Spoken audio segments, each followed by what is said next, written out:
Hey everybody, what's up and welcome back to today's video guys. And today guys, I'm going to go ahead and be showing you how to set up a Gumroad webhook. This is a very simple thing to do, so make sure to watch this quick and easy video till the very end, follow my steps correctly so you can make sure this works the same for you and you can do this yourself. But yeah guys, let's get straight into it.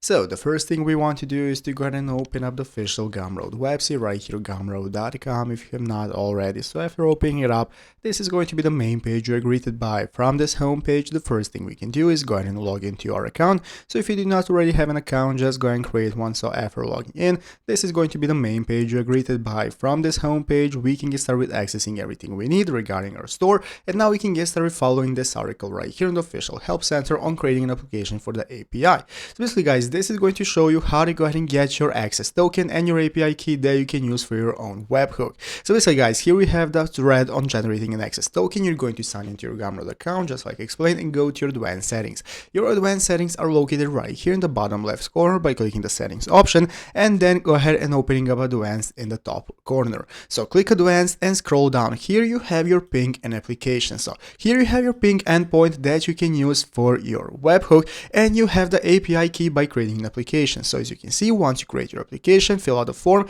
and create application, you're going to see the generate access token button. This is going to enable you to go and generate an API key that you can use for your webhook, and as well you're going to have your ping section right here to go ahead and manage your ping endpoint, and using both of those infos you can go and generate your webhook, and that's how it's done. So I hope this video was helpful. If it was, make sure to leave a like, subscribe to the channel. Thanks for watching, take care and bye.